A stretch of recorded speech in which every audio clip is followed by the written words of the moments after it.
প্রিয় viewers, on স্ক্রিনে আমরা দেখতে পাচ্ছেন একটি সুসজ্জিত বাড়ি। আজকে আপনাদেরকে দেখাবো খাসিয়াপল্লী সিলেটের কিছু অংশ। আমরা চলে যাচ্ছি যে বাড়িগুলোর পাশ দিয়ে আর কি। বাড়িগুলোর গঠন দেখলে আপনারা বুঝতে পারছেন আমাদের স্থানীয় বাড়িঘর এরকম হয় না। সচরাচর একতলা দুতলা যে বাড়ি হোক না কেন এরকম প্যাটার্নের হয় না। তো আসছে আর কি সিলেটের চা বাগান, বিখ্যাত আর কি চা বাগান। আরেকটা জিনিস দেখলাম, আমরা এখন বড়ই খাচ্ছি আর কি। সিলেটের যে বড়ই, এটা হচ্ছে আমাদের মতন যে আপেল কুল বা যে কুল আমরা চাষ করে থাকি সে জাতীয় কুল না আর কি। ন্যাচারাল যে বাড়িতে হয় সেই জাতীয় আর কি কুলগুলো টক আছে এবং সুস্বাদু আছে বটে। তো নিলাম আমি, সবাই মিলে আর কি খাচ্ছি। চা বাগানগুলো দেখতে পাচ্ছেন। আমরা শীতের সময় যাওয়ার কারণে আর কি পর্যাপ্ত পরিমাণ ধুলো এবং শীতের সময় চার পাতাটা কম হয় আর কি, এর জন্য এই অবস্থা হয়ে আছে।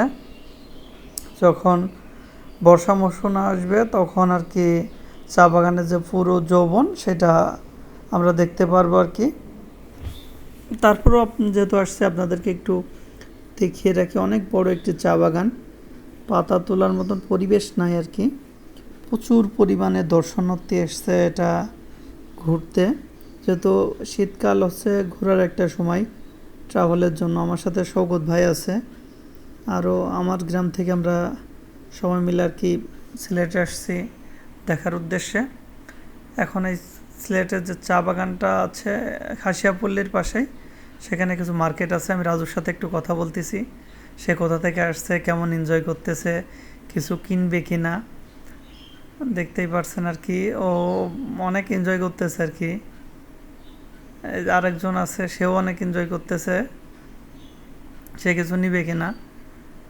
রাজু বলছে দেখা যাক নেওয়া যায় কিনা। সামনে আকাশ আসতেছে, ভাইস্তে আকাশ, তাকে কিছু নেওয়ার জন্য বললাম, সেও দেখতেছে। ওদিকে রকি আছে, রকি তো কেনার জন্য মোটামুটি পাগল। আমার মামু আছে, আর এই যে আজাদ স্যার আছে, জাহাঙ্গীর মামু, সেও আমার মামানির জন্য কিছু নিবে। সে এমনি গার্মেন্টসের ব্যবসা করে, তারপরেও এখানকার জিনিসগুলো নাকি তার খুব পছন্দ হয়েছে, তার মেয়ের জন্য নেবে। যাক, মোটামুটি গ্রাম থেকে পিকনিকে আসার পর থেকে আসলে খুবই ভালো লাগছে। কারণ সত্যি বলতে এই মানুষগুলোর সাথে আমার মেশা হয়, কিন্তু সেভাবে বেড়ানো হয় না। এটা খাসিয়াপল্লীর যে প্রধান আছে আর কি, তাদের জাতিগতভাবে প্রধান বলেন বা এই অঞ্চলের প্রধান বলেন, তার বাসা আর কি। আমরা বাসার ভিতরে ঢুকতে পারলাম না, বাইরে থেকে আপনাদের একটু দেখানোর চেষ্টা করলাম টোটাল বাসাটা। এবার ফেরার ফল আর কি। তো এখানে আমার এলাকার মতন ইজি বাইক আছে, পর্যাপ্ত পরিমাণ জোরে চলে। ইজি বাইকের যে ড্রাইভার ভাই ছিল তার সাথে খুব ভালোভাবে কথা হলো। আজকে এই পর্যন্তই আর কি।